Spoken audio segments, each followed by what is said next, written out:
sur ce plateau, Rachel Malongo, bonsoir. Bonsoir, Joe. Oui, ça fait plaisir de te revoir après ces quelques années. Ah oui, le plaisir est partagé. Ah, sympathique. Rachel, c'est comment? On est là. Aïe, aïe, aïe. Mais elle est journaliste. Elle est journaliste. Ça fait qu'elle a une capacité de rétention incroyable. Si elle était déjà passée une fois, c'est ici qu'elle échoue. Ah bon, hein? Déjà qu'elle a passé le concours de l'estique, c'est pas ici qu'elle a échoué. Non, Rachel, excuse-moi, Joss. Tu sais, lorsque j'ai eu l'information que Rachel venait, alors, lisant son parcours, tu constates que c'est une femme qui participe pour que la femme ne soit pas seulement utile à la cuisine, mais aussi... Qu'elle soit pas seulement belle, comme on dit. Voilà, pas seulement belle, mais aussi qu'elle soit belle dans la société à travers ses actes. Voilà. Donc, quand on dit auteur, ça veut dire que tu écris. Oui. Parce que écrire, c'est pas facile. Ah bon, hein? Il faut surtout avoir des amuse-gueules pour pouvoir écrire. Ah bon, hein? Donc, je me suis battu. Oui. J'ai pendant dit, ses écrits. tu peux quand même manger un peu Hein? des arachides. Oui, pendant qu'elle écrit, elle doit manger des arachides. Mais voilà, c'est ça va lui permettre de ne pas voir le temps passer en écrivant. Voilà. Voilà. Hey, Black. Laisse-moi le sucre maintenant, le taper. Oui, avec l'eau glacée. Elle connaît. Elle est passée par là. Moi, mais seulement les glaçons. Les glaçons. Tu mets alors le lait encore. Si tu veux nous amener quelque part là, très Oui, mais il compliqué. faut que tu veux essayer ça de temps en temps. Non, je n'ai pas dit que c'est pas bon, j'ai dit juste que ça fait beaucoup pour nous. Alors c'est Joe qui a la première. J'ai la première. Yes. J'ai la première. Tu perds le temps, on pose la deuxième. Non, on peut poser la première. Non, non. La première, c'est qu'il y a beaucoup de... Il y a plein de surcouches. Tu es maman, tu es femme, tu es auteur, Mais à la base, quand même, on peut dire que tu es journaliste. Yes. Oui, à la base. À la base, journaliste. Et justement, est-ce que quand tu deviens... tu es journaliste aujourd'hui, donc depuis de nombreuses années, mais est-ce que quand tu t'engages dans le métier, tu t'attends à ce que tu vas retrouver dans l'environnement actuel? Pas du tout. Pas du tout. Déjà, je voulais pas être journaliste. Je n'ai jamais souhaité l'être. Je souhaitais faire autre chose, avoir un peu plus d'argent. Je crois d'abord boulangère, ensuite aide-soignante, ensuite mannequin, peut-être peintre. Oui. Tu as dit que tu voulais plus d'argent et tu pensais que les mannequins avaient assez. Parce qu'on devenait un peu plus facilement autonome. Enfin, je cherchais un métier facile, quoi, qui n'allait pas me demander de faire de longues études. Parce qu'en plus, j'aime pas beaucoup l'école. Donc, ouais. Mais comment alors tu te retrouves? Je comprends pas. Oui, c'est un je pense que là, c'est la question de... C'est ma question. Alors, je vais te poser une question d'utilité publique.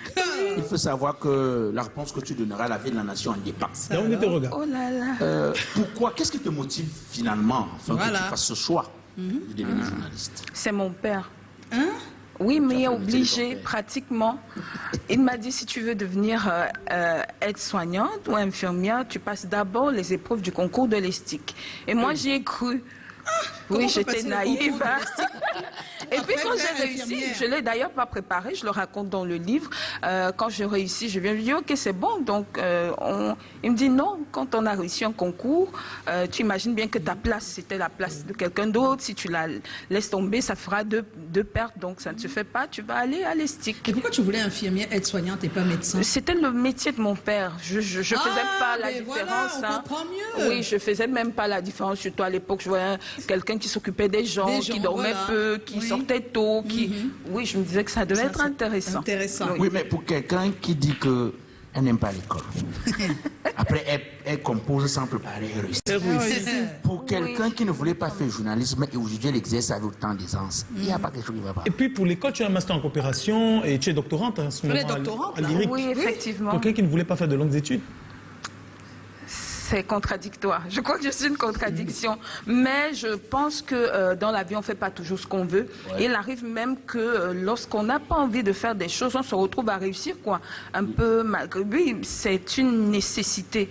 Parce que dans ma trajectoire, j'ai besoin de cette certification, un peu comme, parce que l'école, les diplômes, ça donne une certaine légitimité. Je ne peux pas parler de coopération internationale, de décentralisation, c'est un sujet très d'actualité aujourd'hui, sans diplôme. Comme je vais parler sur quelle base, en fait. J'ai besoin de légitimité, donc il faut apprendre. Je crois qu'à la base, il faut toujours apprendre. Donc c'est juste pour ça que finalement, tu t'es lancé. Oui. Mais le journalisme, tu te sens bien, finalement. Ah, oui, elle a même bien laissé.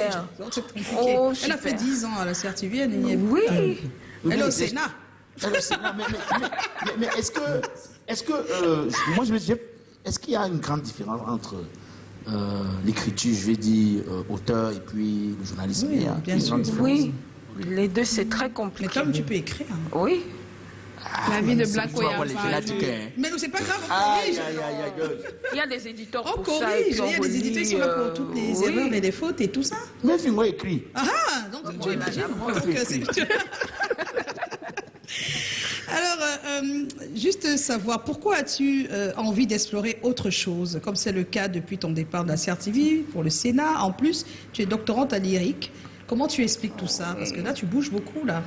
Oui, beaucoup. Je suis davantage en quête de savoir, en quête d'expérience. C'est vrai que le Sénat, c'est un peu le destin, c'est le hasard de la vie. Je ne m'étais pas préparée particulièrement. Tu n'es toujours pas préparée. Oui, oui, je pense que dès qu'on travaille, on dit quoi? La chance sourit aux esprits préparés. Oui. Donc après, oui, ça vient. Est-ce que c'est parce que tu as eu ce poste-là qu'après tu dis que non, on en va à l'IRIC? Non, je suis allée à l'IRIC bien avant. Oui, je suis allée à l'IRIC avant, un bébé en main, je quitte. Oui, je fais la transition. Je suis encore à CRTV News. En plus. Oui, CRTV News. Oui. Et puis, je passe chef service économie. Là, je suis vraiment déjà à l'IRIC. Je fais mon master en coopération internationale. Oui, juste pour apprendre. Mais pourquoi ce revirement? Qu'est-ce qui s'est passé? Je voulais apprendre autre chose. Je pense. Tu pourrais choisir autre chose, vraiment infirmier encore. Je n'allais dire oui, c'est ce qu'elle aimait avoir. Mais là, on comprend plus. Moi, je suis admirative à des gens qui restent comme toi. Tu bouges pas. Tu es focus, tu vois. Moi, j'ai pas cette capacité. C'est une. À chaque fois, tu as envie d'explorer. Oui, d'explorer. Tu es stable dans le mariage. Oui. Par contre. Tu peux dire que j'aime pas être stable. Le mari croit que. Non, c'est pas un problème de stabilité. C'est un besoin de découverte. Oui, j'ai un problème avec. Je me dis, c'est routinier. Je m'ennuie un peu vite. Je pense qu'au moment où je suis entrée à la CRTV, où j'ai été recrutée, je me suis dit que je ferais pas 10 ans journaliste. Parce qu'après, j'avais l'impression d'avoir fait. En fait, toi aussi, tu n'aimais pas trop être journaliste. J'ai aimé plus tard. Plus tard, tu as aimé vraiment. J'ai beaucoup aimé. Quand on aime beaucoup. Ça rend pas. Je suis ailleurs. Vraiment, je suis out. Personne n'a suivi, donc ça reste entre nous. Mais oui. Oui, il faut. Ah oui, ça se comprend. À un moment donné, on se dit, mais attends, oui, d'accord, j'aime bien, d'accord, mais après. Mais quand même, c'est la CRTV. Oui, mais c'est pas rien à voir. Je pense que si quelqu'un veut vraiment avancer sur le plan financier, ce n'est pas. Ok. Oui, mais elle est avancée au Sénat. Non, ça, c'est pas le métier de journaliste. Je parle du journaliste. Oui, elle a fait 10 ans, elle est partie, non? C'est pour ça qu'on est en train de chercher à expliquer des choses. Parce qu'il y a des gens qui arrivent justement dans ce métier en se disant, je serai riche, c'est faux. Voilà. Oui, il dit la vérité. Donc si tu viens pour être riche, pas. Vraiment, c'est non, il faut dire la vérité. Non, je dis ça parce qu'il y a beaucoup. Non, sincèrement, il y a des gens qui nous regardent. C'est important. Il y a des métiers où si tu arrives, c'est pas pour gagner de l'argent. C'est pas la priorité. Il n'y a pas ça. C'est pas vrai. Tu vas seulement acheter les vestes quand les juniors au sein. Voilà, par exemple. Tu vas acheter tes vestes. Junior prend la balle perdue, comment? Moi, je voulais poser. Qu'est-ce que tu fais au Sénat? Je suis chef de division de la communication et des relations publiques. Donc, comme des relations publiques. Je parle du Sénat. Sinon, le Sénat, c'est quand même stable, non? Elle ne va pas toujours rester. Tu as dit qu'elle aime quand? Elle a compris de quelle stabilité je parlais. Ah, oui, quand même. C'est un travail riche en expérience. On apprend beaucoup à travailler pour les institutions. Ces services sont payés, donc c'est une bonne expérience. C'est l'expérience de qu'est-ce que tu es stable. On s'est compris. On s'est compris. Et les lecteurs, ceux qui adorent. Donc, en tout cas, les férus de romans t'ont connu sous l'ambitieuse. Oui. Ah oui, c'était bien, hein, en 2021. Oui, c'était bien, bien. Je suis arrivée dans le monde littéraire, un peu comme un cheveu dans la soupe, écrivant... Parce que c'est ce qui va m'arriver aussi bientôt. Ah oui. Comme un cheveu dans la soupe. Contacte-moi si tu as besoin. Oui, je milite pour que les journalistes écrivent plus. Nous racontons la vie de tout le monde, nous voyons tellement de choses, mais... Pourquoi est-ce qu'on ne les consigne pas? Parce qu'après, on a des piles de papiers de reportages comme ça, d'interviews, d'entretiens, de confidences. Pourquoi on n'en fait pas un livre? C'est simple, on les compile. On les édite. On les édite. Alors, aujourd'hui, tu nous présentes l'antenne de nos 30 ans. Ah, là, bien là. Et la dédicace à Douala est prévue samedi. D'où est partie l'idée de faire intervenir 9 personnes, parmi lesquelles toi-même, donc 8 plus toi, pour parler quand même de ce métier, que ça, c'est... Au départ, de leur expérience et tout ça. Oui, au départ, c'était un projet personnel, comme tout le monde ici autour de cette table. On a une petite biographie qui dort quelque part. Après, j'ai été humble quand même. Je me suis dit, qui suis-je pour parler de moi ? C'est pas très significatif. Donc, je pense qu'il y a plein d'autres journalistes comme moi qui ont des histoires à raconter. Et si on se mettait ensemble, c'est comme ça que les critères de sélection ont commencé à un peu être érigés. Bon, il fallait des gens qui ont 30 ans. Donc, 30 ans net ou bien 30 non, dans la marge. C'était entre 30 et 39 ans quand on commençait. 30 et 39 ans. Oui, c'est 27 ans. 7 ans. Oui, là là. Joe ?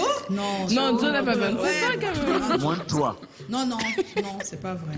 Mais bon, comment ils ont été choisis les... On a déjà dit c'est de 30 à 39 ans. Non, et pas seulement. Il y avait qu'ils ont un parcours qui parle quand même. Oui. Il fallait trouver des gens qui, en peu de temps, ont réussi à faire plein de choses. Voilà. C'est vraiment le point commun entre tous ces gens. Ils ont, et ce n'est pas absolument parce qu'on m'a demandé, on m'a posé la question, j'ai eu ça fait quelques fâcheux quand même. C'est pas le concours des plus grands journalistes. Ce n'est pas une sélection des plus grands journalistes. Mais c'est comme ça que ça va s'entendre. C'est même pas l'élite. C'est bien écrit. Surtout si le public devient très pop. C'est écrit l'antenne de nos 30 ans et des personnes parlent de l'antenne de nos 30 ans. Je ne sais pas moi. Tome 2. On n'a pas dit les plus, je sais pas, si le titre était les plus prometteurs, je sais pas, je dis n'importe quoi, mais c'est pas ce qu'on a dit. On a dit l'antenne, donc chacun donne son... Oui, on voulait des profils qui parlent aux plus jeunes, des profils également qui font foi, qui ont une certaine notoriété, parce que tous ceux qui sont là, ils sont quand même connus, parce qu'on peut être célèbre, mais n'être célèbre que dans son média. Mais on voulait des gens qui ont eu un parcours assez riche, qui sont trentenaires, qui parleraient bien aux jeunes, dont les visages reviennent quand même. Oui, c'est vraiment... Question bête. Je veux dire, 80% de ceux qui ont été venus, ce sont des gens qui sont dans le privé. Est-ce que ça dit que le public ne donne pas toujours la même possibilité aux journalistes de vraiment se vendre ou avoir une carrière? Non, c'est vrai que sur 9, il y a quand même 2 voire 3. Moi, si je compte ma personne, oui, il y a moi, il y a Régine Gladys Le Bouddha qui est produit CRTV, qui aujourd'hui fait de la réalisation. Elle est en France aujourd'hui parce qu'elle a laissé un peu de journaliste pour passer de l'autre côté de la caméra. Il y a Steve Tchega. Lui, son profil est intéressant. Il a la CRTV, mais il est scientifique à la base. Il est hyper diplômé en finance, économie, et il est bon présentateur de JT, bon présentateur. C'est vrai que si on veut regarder, peut-être il parle plus d'aujourd'hui. C'est vrai que la majorité, c'est vrai, le privé plus, c'est vrai. C'est précisé sur la 4e de couverture. Il n'y a pas de cloison, hein. Vraiment. J'ai appris comme ça au hasard. Oui, en fait, tu as envie de dire que tu n'as pas fait exprès. Moi, ma question, non. C'est pas fait exprès. Ce n'est pas l'angle de ma question. Non, mais elle veut que les personnes aussi retiennent que c'est pas fait exprès. Et que elle a pris des noms, elle n'a pas regardé dans le public ou dans le privé, vraiment parce qu'il y a ce combat presse privée, presse publique. Sincèrement, les combats des journalistes sont quand même pratiquement... Quand vous allez écouter les histoires, vous allez lire, vous allez vous rendre compte que sur le terrain de l'information, des médias, on a quasiment les mêmes soucis. Moi, la question que je voulais plutôt poser, c'est est-ce que aujourd'hui, le privé ne donne pas plus de possibilités aux journalistes de se réaliser que le public? Ce n'est pas le privé, c'est le sens de l'opportunité. C'est, on dirait Internet, moi je dirais les réseaux Internet sont venus démocratiser complètement la pratique du journalisme, mais on en parle dans ce livre en se disant on ne peut plus se contenter d'être chroniqueur, comment on se vend en tant que personne en tant qu'également journaliste ou chroniqueur. Vraiment, c'est devenu tellement large aujourd'hui que la cloison média n'existe plus en fait. Sauf si on s'astreint, on veut être confiné à un média. Aujourd'hui... c'est ouvert. Mais moi, comment est-ce que tu as forcément, par exemple, si tu veux avoir Aimé, comment est-ce que tu es sûr que tu contactes Aimé Catherine et qu'elle te dit automatiquement oui? Parce que je m'appelle Rachel Malongo. Elle négocie. C'est quoi ton problème? Non, je dis que ça a été easy de les mettre tous sur le même. Ah oui, c'est ça la question, en fait. Si, en fait, parce que si Joyce me contacte pour un projet, c'est Joyce. Et Joyce, c'est un nom, c'est un cachet, c'est un crédit. Que tu as aujourd'hui permet que tu appelles, on vient vite. C'est ce qu'on veut dire. Ah, d'accord. Il n'y a aucune difficulté. Regardez, je viens dans cette émission et tout le monde a des papiers et ça a de l'encre bleue, c'est bien écrit, c'est bien. C'est une marque de sérieux. Ah ouais, le conducteur. Oui, un conducteur, c'est... Et tout le monde a son conducteur, tout le monde... C'est une marque de sérieux. Donc si Joyce me contacte, je me fais une idée d'elle tout de suite. Si elle me contacte pour me dire, OK, on va faire telle mission, je sais qu'il faut que oui, ça va marcher. Elle fera tout parce que c'est elle, c'est son nom. Elle a un nom à défendre. C'est différent quand on n'a vraiment rien bâti déjà. On savait que j'avais déjà écrit un roman. Pour beaucoup, je suis une aînée professionnelle, pas toujours en âge, mais souvent professionnelle. Et puis, tel que j'ai présenté, le projet était présenté, il avait un canevas, il avait vraiment, c'était précis. 4 parties, vous faites comme ça, vous faites... Oui, donc... En fait, ça construit aussi la crédibilité ensuite. Oui. C'est clair. Et puis, il y a toujours un intérêt à écrire. C'était comme une sorte de perche que nous tendions écrire, mais on n'a pas toujours, il nous manque parfois ce petit... Un déclic, il faut commencer. Alors, quel en était l'objectif? Et est-ce qu'aujourd'hui, maintenant que le livre est là, tu penses avoir atteint cet objectif-là? Moyennement, parce que ce serait peut-être tôt de faire un bilan quand même. Non, c'est pas le bilan que je demande. C'est-à-dire que tu as pensé à ça. Oui. Tu as pris les 9 là. Oui. Tu as terminé. Maintenant, tu le lis avec un regard comme ça. Oui. Est-ce que jusqu'ici... Jusqu'ici, satisfaite quand même. D'accord, voilà. Satisfaite parce que je n'y croyais pas. Je n'y croyais pas moi-même. On a démarré en novembre, quand on contacte les uns et les autres, et puis on laisse les fêtes de fin d'année passer. Puis c'est la course contre la montre, parce qu'il faut rédiger rapidement, il faut faire relire, il faut envoyer chez l'éditeur, et il faut que la dédicace tombe dans la mouvance de la célébration de la liberté de la presse. Donc c'était vraiment...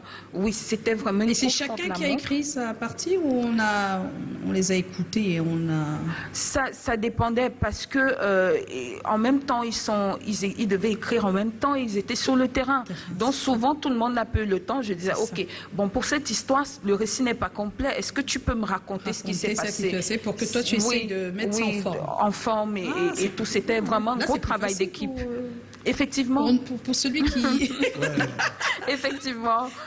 Je crois que c'est cet accompagnement aussi qui a facilité... C'est lourd, hein, parce qu'avoir les 9 comme ça qui écrivent, c'est dur. Hein. Oui, c'est dur, mais ils ont écrit. Ils ont écrit quand même. Ils ont écrit quand même. Ils ont écrit parfois, bon, il fallait faire entre 20 et 25 pages. C'était parfois compliqué. Pour quelqu'un qui n'a jamais écrit un livre...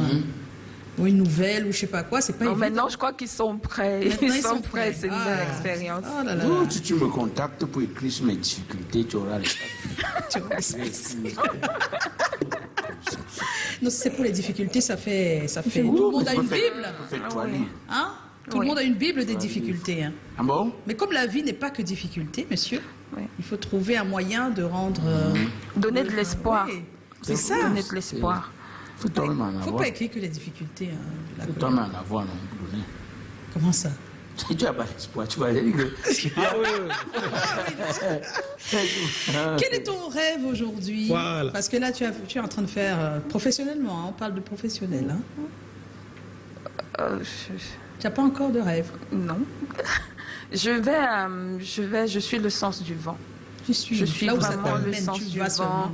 Oui, je prends la vie comme elle vient. Je suis surtout très reconnaissante. Je pense qu'il faut juste travailler, faire bien ce qu'on a à faire.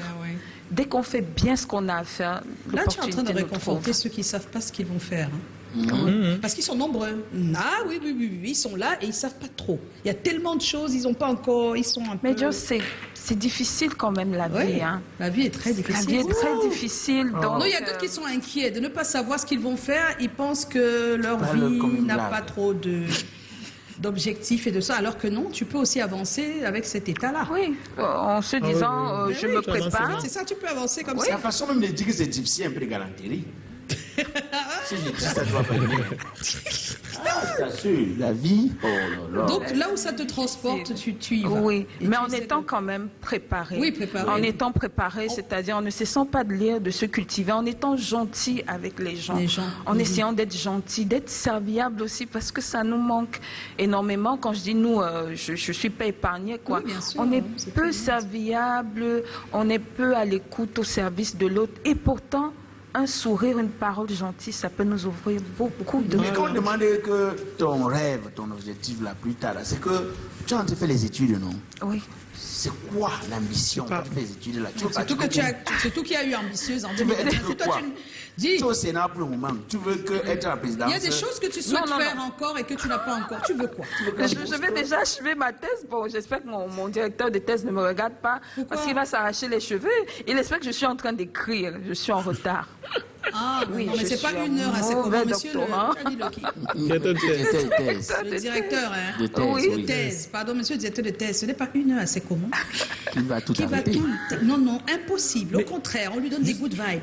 Juste en passant, toutes ces personnes sont aussi des voix. Il y aura une version audio du livre, c'est prévu. Une version audio. Ce serait cool, non? En podcast peut-être. Podcast, oui. Ah oui, Belle idée.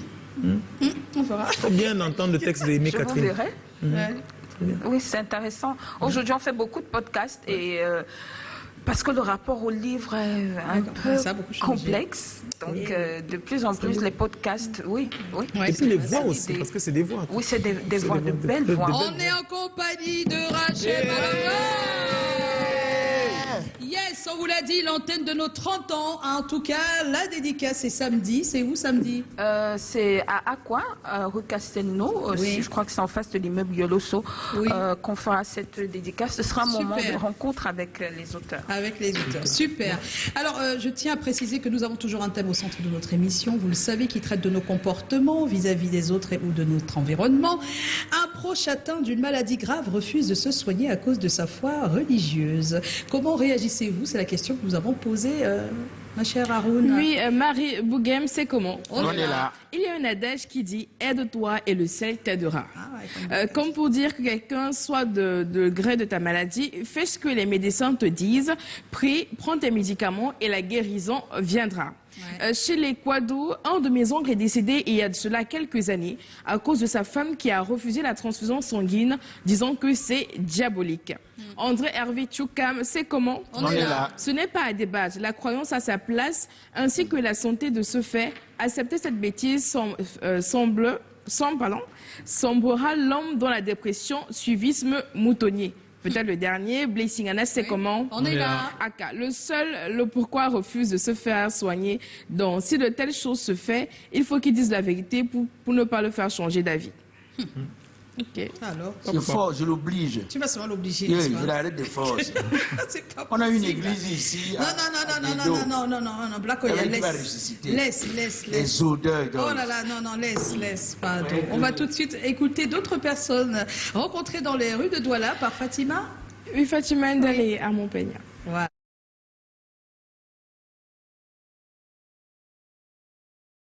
C'est très difficile parce que généralement, c'est ce qu'on appelle aujourd'hui les églises dites de réveil. En fait, quand on a affaire à ce genre de personnes, très souvent, c'est difficile de leur convaincre à changer de point de vue. You have faith that God will heal you. No, nothing. Go first to the hospital because after the hospital, Jesus Christ did not say that go and start on the main road. I will protect you. When you are running to cross, the accident that will cause you, it will not affect you now. It will only need you a small. Then when they say that somebody is sick, go to the hospital. Go to the hospital before go to pray. Il y a plusieurs personnes aujourd'hui qui pensent qu'on peut trouver la guérison dans les églises ou bien avec beaucoup de prières. Même Dieu lui-même, il a dit, mon ami, ne te place pas à bas de l'arbre pour dire que je suis là. Donc tant que tu ne fais pas des efforts pour guérir, ça veut dire que pour guérir, il faut déjà prendre des médicaments. Même dans la Bible, c'est écrit « Aide-toi, le ciel t'aidera ». Si jamais il pense qu'en priant, en restant à la maison pour prier, il va trouver la solution à son problème, tant mieux. Le pape était à l'hôpital, non? Le pape est aussi allé se soigner. Donc si la personne a la foi, je pense que cette foi seule ne peut pas guérir. Ah le oui, mérite d'être clair. c'est bien, ils ont bien répondu, je trouve. Tu dis que tu veux prier. Non, prie pour que le comprimé soit efficace. Prie pour que le comprimé soit efficace. D'accord. Ouais, pourquoi pas. Alors, Rachel? On l'aurait mal. Qu'est-ce que tu en penses? Tu ferais comment, toi, dans cette situation où un proche, il est atteint d'une maladie grave, mais il refuse de... Il faut lui amener de force. Voilà. Il faut lui amener de force. On a le devoir à un moment donné de... On est responsable de nos proches à un moment donné. S'ils perdent la raison, même contre leur gré, il faut les y ramener. Si c'est que la sort de ses poches, en ce moment, je le laisse. La sort de ses poches. Oui, c'est-à-dire parce que tu l'amènes pas pour la payer. S'il vous plaît, on va écouter deux personnes ressources. Monsieur Maurice Somo, psychosociologue, et puis Abbé Étienne Bakaba. Il part à l'hôpital, pour toi tu économises ça. Vous savez, la notion de santé, elle est d'abord individuelle avant d'être avant quelque chose de collectif. Aujourd'hui, même dans les hôpitaux et les institutions médicales, dans tous les cas, on demande que les soins soient administrés aux patients en toute liberté, c'est-à-dire qu'ils soient libres d'accepter ou de refuser leurs soins. Lorsqu'ils ne veulent pas des soins, ça veut dire qu'ils ont établi une échelle de valeur entre leur vie et leurs convictions religieuses. Alors, il y en a qui sont, au nom de ce qu'il y a une vie au-delà de la mort, pensent que s'ils meurent ici en respectant cette précepte religieux, c'est la porte du ciel qui leur est ouverte. Dans ce cas, il n'y a pas de combat possible. Le seul combat possible, c'est celui de les amener à renoncer aux convictions religieuses qui sont les leurs pour qu'ils acceptent les soins. Le premier élément dans cette situation, c'est aller dans le champ de conviction de la personne. Et vous le voyez, son champ de conviction se trouve dans la parole de Dieu, si on veut parler en termes prosaïques. Si donc, c'est en raison des convictions religieuses qu'il renonce à ce traité, c'est dans ces convictions religieuses qu'il faut trouver les éléments et la force de réussir à le convaincre. La parole de Dieu ne peut se contrarier que par la parole de Dieu. L'effet qu'il peut avoir sur les proches, c'est la déception, naturellement. Parce que l'image, n'est-ce pas, que la victime qui va se laisser mourir et refuser de se soigner au nom des convictions religieuses démontre l'inefficacité ou la faiblesse d'une famille peu cohérente ou qui n'a pas d'effet sur la famille. Donc, dans tous les cas, la famille se sent humiliée lorsqu'il y a une situation comme celle-là. C'est pourquoi, généralement, on demande que la famille entoure le patient pour essayer de le convaincre par tous les moyens à le faire. Si la famille ne peut pas le faire, un, ça veut dire que la famille n'est pas unie. Deux, la famille n'a pas de force. Et pour l'inverser, donc, en réalité, il n'y a pas un lien familial fort et puissant qui puisse faire qu'à un moment donné, même au nom des convictions religieuses, que la famille soit au-dessus. Lorsque ce n'est pas possible de le contraindre par d'autres voies. Parce qu'on sait bien qu'on pourrait peut-être l'endormir, par exemple, et lui faire prendre des médicaments. Il pourrait tout aussi bien se réveiller par la suite et se suicider parce que simplement, vous avez fait qu'il renonce à son vœu religieux auquel il s'était astreint. Donc, dans tous les cas, lorsque la phase de non-retour arrive où on n'y peut rien, il faut plutôt accompagner celui qui veut aller là où il veut aller. À chacun son bonheur, il sait sûrement là où il va. La vie humaine est un don sacré de Dieu. Nous avons le devoir et même l'obligation de la conserver, de la préserver, de la protéger. Lorsque Dieu dit dans son 5e commandement, « Tu ne tueras point », de manière positive, cela consiste à protéger la vie. Donc refuser de se faire soigner parce qu'on prie, cela peut relever de la naïveté spirituelle. Cela peut même relever quelque part de l'idiotie. C'est-à-dire le refus d'utiliser sa raison humaine. La foi et la raison vont ensemble. Le pape Jean-Paul II disait, la foi et la raison sont comme les deux ailes qui doivent permettre à l'esprit humain de s'élever vers la contemplation de la vérité, dans Fides et Ratio. Donc si je suis malade, rationnellement, je dois aller me faire soigner. Si je suis malade du point de vue de ma foi, je dois recommander à Dieu ces soins qui me sont prodigués. Bon, celui qui refuse d'amener son proche qui est malade à se faire soigner, peut-être parce que la foi va prier pour lui. Moi, je crois que si la personne décède, ce serait pour vous une participation à un crime, en réalité. On guérit par la foi, mais il faut savoir que Dieu a créé les hommes, Dieu a créé aussi des métiers. N'imaginez pas que les médecins qui travaillent eux-mêmes ne prient pas souvent pour que Dieu les aide à arriver à de bons résultats. Donc, ce ne serait pas normal pour un croyant de dire je suis malade, je ne vais pas à l'hôpital, je vais prier, Dieu va me guérir. Nous devons user de notre raison. Ce n'est pas parce que nous sommes des croyants que nous avons perdu l'usage de la raison. Cela peut devenir une sorte de fanatisme, en réalité, qui n'est pas un sentiment religieux vrai. Les miracles, ça existe. C'est-à-dire qu'on n'a subi aucun traitement, ou bien même on a fait des traitements et puis on a déclaré la maladie incurable. Moi, je sors d'un lieu qu'on appelle Lourdes, en France, où je vois des milliers de personnes qui viennent chaque jour se tremper à la massabielle, espérant trouver la guérison. Je peux vous dire que quelquefois, il y a des personnes qui guérissent miraculeusement. Ici au Cameroun, il y a des gens qui vont à Simalin pour prier, et certains font des témoignages qu'ils ont trouvé la guérison. Donc, les miracles existent, mais je peux vous dire que les miracles, ils sont très peu dans la vie. Oui, on peut prier et guérir si la volonté de Dieu s'y prête. Mais cela ne doit pas nous dédouaner de faire ce que Dieu nous demande, prendre soin de la vie. Pour prendre soin de votre... Même les animaux se soignent. Même les corbeaux, les rats, tout ça se soigne. Alors, on a 80% des personnes qui disent qu'ils l'amènent à l'hôpital, ce proche-là. Ben oui, on va à l'hôpital. Et 20% respectent son choix. Les 20% là aussi. Surtout si ce n'est pas un choix qui est subit, quoi. Quelqu'un qui a une certaine foi religieuse qui vit au quotidien. La raison pour les personnes qui amènent directement le malade à l'hôpital, on peut prier à l'hôpital, refuser de se soigner, c'est mettre sa vie en danger inutilement, on ne force pas, mais on lui explique avec amour qu'il peut mourir s'il ne se soigne pas. Il faut l'accompagner psychologiquement et spirituellement sans le brusquer. Et pour les personnes qui respectent le choix du malade, beaucoup de gens ont été guéris juste par la prière. Même dans la Bible, des malades ont été sauvés sans médecin. La foi déplace des montagnes, ce que les médicaments ne peuvent pas faire, Dieu le peut. Et croire aux médicaments, c'est parfois douter de la puissance divine. Pourquoi il pense comme ça? Le gars qui a créé le médicament, là, c'est Dieu qui l'a aidé. Ils sont avec la prière et vont vivre de quoi? C'est l'inspiration divine quand tu crées quelque chose qui peut guérir. Ils aiment tout laisser à Dieu. C'est pas mauvais, mais ça n'empêche pas de se soigner, même si tu as laissé tout à Dieu. Ah là là, ça nous permet là tout de suite, si vous voulez. Ah, tu vas utiliser l'ardoise, Rachel. Oui. Parce que c'est le moment de ça se fait ou ça se fait pas. Voilà, on écoute Henrik avec sa situation.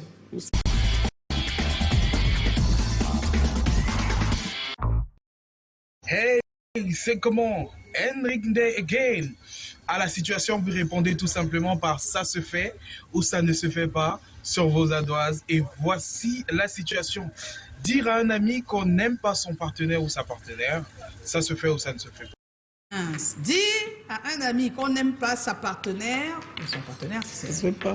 Ça se fait pas. En tout cas, il disait te compte. Toi, tu es contre. Elle a encore changé. Ça ne se fait pas. Ça ne se fait pas. Si tu n'aimes pas sa partenaire, tu le dis à ta partenaire. Tu n'as pas besoin de le dire à ton ami.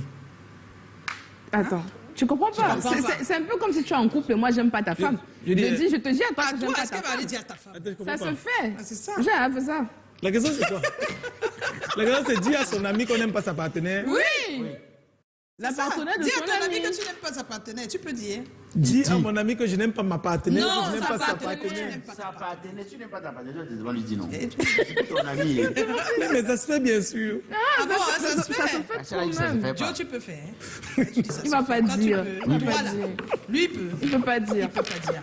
Alors, Rachel a dit que ça se fait pas. Pourquoi ça se fait pas? On ne conseille pas une personne amoureuse. Non, c'est pas le conseil. C'est de dire juste que je n'aime pas ta partenaire. Non, il n'y a pas de conseil. En fait, c'est inconvenant. Ça peut être donner ton comme sentiment, parce que souvent ton ami va te dire, gars, quand on avait la go là, tu es toujours bizarre. Il va lui dire que moi, j'aime pas moi la fille là. Et quand il voit comme ça, il sait déjà que non, tu n'aimes pas toi. Mais ça peut être perçu comme un conseil. Qui disent que il est copine. Ton gars, si je respecte ton choix, mais je respecte ton choix, mais quand on est dans nos vraies choses là, quand on a nos vraies choses, ne le fais pas venir. vraie chose, c'est quoi? Je me sens un peu visée. Ah, retour, tu as dit quoi? Moi, je dis à un moment, c'est toujours que ma bouche se ferme pas. Ça se fait totalement. Ça se fait. Moi, il y a des filles qui veulent toujours sortir, mais à 19h, dès que la nuit tombe, elle veut rentrer. Tu as ton pote que c'est pour ça que tu n'aimes pas. Je dis que, pardon, ma copine là, moi. C'est la raison là-bas. À moins qu'il soit dangereux, à moins que le conjoint soit, ou le partenaire, notre ami soit dangereux. Mais s'il ne court aucun danger en dehors d'une petite déception, ça va. Le fait de vouloir rentrer tôt. Yes! Merci, Black Oya, on a compris ton problème. On était en compagnie de Rachel Malongo. Rachel Malongo pour la dédicace, c'est à Douala. Donc samedi, s'il vous plaît, l'antenne de nos 30 ans. Et nous, on est à l'antenne. Ouais. Alors là, c'est l'antenne de nos 30 ans. Oui. Mais moi, ça fait 30 ans. Ouais. Ah. 30 ans d'antenne? Ouais. Oui, 30 ans. Ça fait 30 ans. Donc quand j'ai vu 30 là, j'ai dit waouh. Merci Rachel. Je suis admirative. Ouais, merci. Mais tu sais, hein, c'est bien d'écrire. En tout cas, ça donne envie. Le Messager. Ça donne envie. Non, ça commence pas là-bas. Ça commence à la CATV. Ah, la CATV. Après le Messager. FM 105. FM 105. FM. Canal 2. Non, tu ne sais pas beaucoup. Canal 2. Canal 2. Merci à toi Rachel. Bien des choses. On attend d'autres livres. Oui. Voilà. Merci de me recevoir. Et on attend le doctorat. C'est noté. C'est noté, on attend ça ici. Voilà, on va vous dire au revoir. On se retrouve demain à 17h. Ne manquez pas le rendez-vous, mais en attendant, pas d'excès, s'il vous plaît. Les excès, vous savez, là où ça nous mène. Depuis un moment, on voit des excès à la télé. Hein, on voit juste que ça. Faites très attention. Et surtout, attention aux stupéfiants. Il paraît qu'on les mélange tous et que ça crée d'autres choses. Bien des choses à vous. Je pense que je vais le dire tous les soirs. Hein.